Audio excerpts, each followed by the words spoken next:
Hey, so good evening, everyone. My name is Maurya Hanspal, and in this session, we're going to talk upon the dividend policies. Okay, so give me a minute.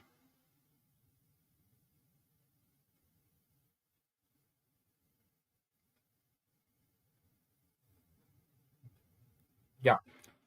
So, particularly when we talk about dividend policies, let me first write here dividend policies. Yeah. So, when we talk about the dividend policies, there is a lot more kind of discussion and kind of talk among the people that how much dividend a company must pay, right? Or how much dividend the company must pay, or when the company should pay dividends, or the company should pay dividends or not. So all these kind of discussions they keep on going in the market. So how to decide that how much dividend to pay, or what should be the optimal payout ratio like for a company? Okay. So all these talks are like basically going on in the market. And like particularly like when we talk about the dividend policies, a large number of models have also come up in the market, talking about the Graham Dot model, talking about the Walter model, Gordon model, MM model. So all these models like we'll be talking about in subsequent sessions. But like none of the models was able to give a significant theory or a significant conclusion that how much dividend should be paid, at what time the dividend must be paid, how many times the dividend must be paid. Because there are certain companies who pay dividends. There are certain companies who do not pay dividends at all. Like there are some companies who pay dividends only on the basis of their earnings. तो कभी कभार like company साल में 2 बार ही अपने मतलब कि dividend declare मतलब कि कर देती हैं. Sometimes they kind of declare it in the middle of the year, like which is called a interim dividend, interim, and then they give the final dividend at the end of the year. End of the year नहीं, मतलब कि final dividend means मान लो जो company ने जो last dividend दिया, and इसके बाद कंपनी उस पर्टिकुलर ईयर में और डिविडेंड नहीं देगी. Okay, and the interim dividend में क्या होता है, like there is a hope that the company would pay the final dividend also. Okay, so ideally, like people have said that the dividend policy or the payout ratio should be as such, which should maximize the market value of the share. कि अब dividend उतना दो that should maximize the market value of the share. कि market share price बढ़ना चाहिए. Okay, but again, if the dividend is being paid, agreed the market price would rise at some point of time, but the market price would also come down. कैसे? अगर आपने dividend pay करा है तो there would be certain adjustments in the stock price as well. क्या आपने मान लो कि डिविडेंड पे करा है, ठीक है. अब हम इस पे बात करेंगे वो एडजस्टमेंट्स क्या होती हैं, क्यों होती हैं. So basically when we talk about dividend, it is given out of the profits of the company. अगर कंपनी को प्रॉफिट हो रहा है तो आइडियली अगर कंपनी को ज्यादा प्रॉफिट है, the company would be transferring the profit into like reserves and all that. But ideally, the main concern is profit के base पे company अपने dividend देती है.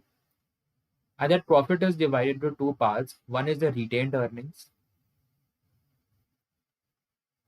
One is the retained earnings. And the other part is your dividend. एक retained earnings है and दूसरा part है dividend का.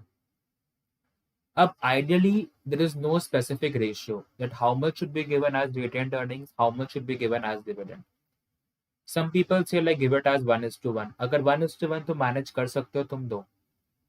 Because there are some companies who pay a stable dividend, like no matter what. Company को चाहे profit हो चाहे loss हो, कंपनी कुछ कर रही हो या कुछ ना कर रही हो.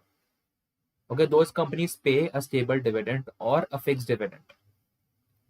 एंड डिविडेंड हमेशा कंपनी की फेस वैल्यू पर दिया जाता है. इस चीज को याद रखना, हमेशा फेस वैल्यू पे. अगर मान लो कंपनी का अभी current price is going on at like 1,000 rupees and company declares a 10% dividend, that 10% won't be paid on 1,000 rupees. ठीक है, तुमको 100 रुपए नहीं मिलेंगे. That 10% would be of the face value, and face value can be just 10 rupees. तो तुमको सिर्फ 1 रुपए ही मिलेंगे. ठीक है. The one thing which people are confused about, and many are confused about, that how is dividend paid. Is dividend paid on the face value of the share or the current market price of the share? So to avoid your confusion, the dividend is paid on the face value of the share and not the current market value of the share. And that you should know very clear. So talking about the optimal dividend ratio, some companies say कि retained earnings and dividend में ideally like there should be like मतलब कि 1:1 का ratio होना चाहिए कि 50% आप retained earnings देख रहे हैं 50% आप dividend दे रहे हैं, ठीक है. बट पहली बात तो 1:1 को मैं रिमूव कर देता हूँ because I believe in teaching you the practical way and not in the theoretical way, ठीक है. If the company thinks that the company has good projects in future, if the company is going for further diversification expansion projects में company जा रही है, अपनी manufacturing capabilities बना रही है. मान लो the company is into the business of automobiles and the company is expanding itself into EVs and all. कोई कंपनी है जो क्लीन एनर्जी के थ्रू जा रही है या कोई भी मान लो कोई भी न्यू इमर्जिंग थी मार्केट में आ रहा है, ओके, एंड कंपनी उस पर इन्वेस्ट कर रही है, तो obviously the company would be investing a huge amount of money. तो दैट इज देयर, बहुत पैसा कंपनी लगा रही होगी. उस केस में company can come to a conclusion of paying zero dividend and keep 100% as retained earnings, because in that way that dividend would be compensated for the capital gains the share price of the company would have. क्योंकि अगर company का project अच्छा है, अगर financial analyst and सबको लगता है कि उस प्रोजेक्ट से कंपनी को रिटर्न मिलेगा, देन ऑब्वियसली अगर कंपनी का शेयर उस टाइम मतलब कि 1000 चल रहा होगा, कंपनी का शेयर बढ़ना स्टार्ट हो जाएगा एंड आगे के टाइम में the share price would be on a boom, so that dividend would be compensated. Because company अपना पैसा भी डिविडेंड में नहीं दे सकती, बिकॉज कंपनी अभी अपना सारा पैसा द कंपनी अपना लगा रही है फॉर एक्सपेंशन एंड डाइवर्सिफिकेशन में, ठीक है. बट अगर कंपनी को लग रहा है कि कंपनी के पास ऐसा कुछ फ्यूचर स्कोप नहीं है for expansion and diversification, the company can pay 100% as dividend, but it is a drawback for the company. If the company is paying 100% of the dividend, instead of satisfying the share holders और making them happy, share price बहुत ज्यादा नीचे गिर जाएगा, excessive नीचे गिर जाएगा. Because dividend के ऊपर तो मतलब कि थोड़ी बहुत एडजस्टमेंट्स तो होती हैं, बट थोड़ी बहुत होती हैं, 5 रुपए 10 रुपए ज्यादा से ज्यादा, बट वो बहुत नीचे and there would be a pessimism in the market for that company. लोगों को लगेगा कि the company has no future, the company is not thinking for expansion और डाइवर्सिफिकेशन और expanding the capacity utilization capabilities in future. उस पर company काम ही नहीं कर रही. कंपनी को लग रहा है जो है सो है, सारा पैसा ले लो, एंड इन्वेस्टर्स को ये भी लग सकता है कि कंपनी शायद बंद भी हो जाए. And same thing happened with the company of मैजिस्को.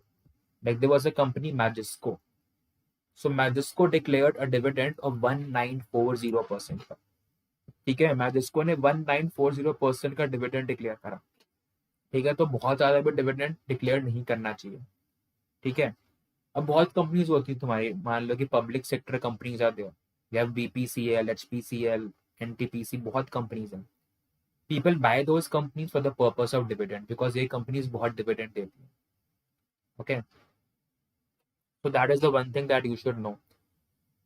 तो सब कुछ रिटेन्ड अर्निंग्स भी तुम रख सकते हो, सब कुछ डिविडेंड भी रख सकते हो, and you can have an ideal combination of both of them as well. Like so it basically it depends upon the scenario. ठीक है. अब मैं क्या बोल रहा था, जब हम डिविडेंड पे करते हैं तो आइडियली कंपनी का share price it gets adjusted. जो कंपनी का शेयर प्राइस होता है थोड़ा सा मतलब कि करेक्ट होना स्टार्ट हो जाता है. अगर 100 रुपए का है, मान लो कि 1000 रुपीज का है, तो दैट विल कम 99.5 पे आ जाएगा या 995 पे आ जाएगा, मतलब कि थोड़ा सा करेक्ट होता है. ठीक है. तो there are a large number of people who comment on this thing. वो बोलते हैं कि अगर हम डिविडेंड दे भी रहे हैं तो क्या हो रहा है.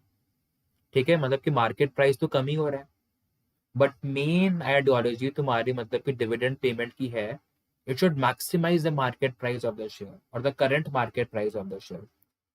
तो इसमें बेसिकली क्या है, आइडियली अगर कंपनी ने थोड़ा सा पैसा दिया है बाहर, ठीक है, तो एक थोड़ा सा नेगेटिव सेंटीमेंट भी आ जाता है मार्केट में, 0.01%, थोड़ा सा. कि मान लो अगर कंपनी को 100 करोड़ का प्रॉफिट हुआ, या मान लो कि 100 रुपए का प्रॉफिट हुआ and 1 rupee the company gave us dividend, तो उसमें भी लोग सोचते हैं, उसने सिर्फ मान लो कि 1 रुपी क्यों दिया, 100 रुपीज एक्सपेंशन में लगा देते, 100 रुपीज एक्सपेंशन में लगा देते। तो थोड़ा सा लैक ऑफ प्रॉफिटेबिलिटी कंसर्न या लैक ऑफ फ्यूचर प्रोजेक्शन की वजह से थोड़ा सा शेयर प्राइस होता है correct. Okay, so that is one thing. And also अगर शेयर प्राइस करेक्ट हो रहा है बट लोगों को अपना डिविडेंड तो मिला ही है, 1 रुपए 2 रुपए, तो दैट गेट्स कॉम्पनसेटेड।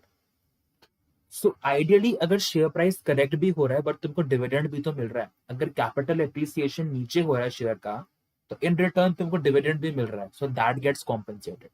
ठीक है, तो ये भी एक थ्योरी होती है, people should know about it.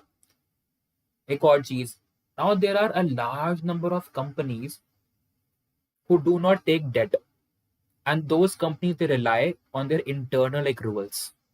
ठीक है, अब मान लो अगर कंपनी को पैसा रेज करना है एंड कंपनी का कुछ भी लाइक एक्सपेंशन डाइवर्सिफिकेशन प्रोग्राम है, तो the first thing that the company goes, they go for the retained earnings, the second thing they go for debt, and third option they go for equity, because debt is cheaper than equity, because you get the tax benefits and management में discipline आता है, and the equity is costly because market में raise करने का खर्चा and सब like मान लो कि flotation cost and all that. And retained earnings तुम्हारा लाइक सबसे चीप होता है बिकॉज तुम्हारा खुद का पैसा है, ठीक है, तुम उसमें लगा रहे हो। अब बहुत कंपनीज होती हैं मान लो कि डेट नहीं लेती हो, they focus on retained earnings, and why they are not taking debt, because the retained earnings are sufficient, and this happens in mature companies because their internal accruals are strong enough to pay off, and ये सब mature companies में ज्यादा होता है। But कुछ companies होती हैं वो डेट भी लेती हैं, एंड डेट कब तक ले सकते हैं, and we talked about this in capital structure का chapter, until your cost of equity is greater than cost of debt। तुम तब तक डेट ले सकते हो, and that would have a magnifying effect on EPS, company का EPS बढ़ेगा, company का ईपीएस बढ़ेगा, कीपिंग द ईबीआईटी कांस्टेंट। अगर हम चल रहे हैं तो तुम डेट और ले सकते हो कंपनी में। ओके, तो कंपनी का, and this theory like ideally we call it as the pecking order theory in terms of finance, pecking order theory. ठीक है, इसको हम पेकिंग ऑर्डर थ्योरी बोलते हैं इन टर्म्स ऑफ फाइनेंस। ठीक है, तो अब इन सब सिचुएशंस पे भी डिपेंड करता है। मान लो कि अगर कंपनी मतलब कि डेट पे ही लाइक डिपेंडेंट है पूरे टाइम, तो शायद वो डिविडेंड ना दे, एंड कभी कभार डेट से भी डिविडेंड दे देती है। कंपनी सब कुछ अपना मान लो कि रिटेन्ड अर्निंग्स पे डिपेंडेंट है, तो शायद कंपनी शायद डिविडेंड दे ही ना। एंड इक्विटी से कंपनी पैसा ले रही है तो कंपनी के बहुत खर्चे वैसे ही आ जाएंगे, तो in that case the company might not give dividend in that case as well. That is one thing you need to keep into consideration. ठीक है, तो थोड़ा बहुत बेसिक था like about dividend, and in the subsequent sessions like we'll be talking about like more about dividends and dividend policies as well। ठीक है, so this was all for today।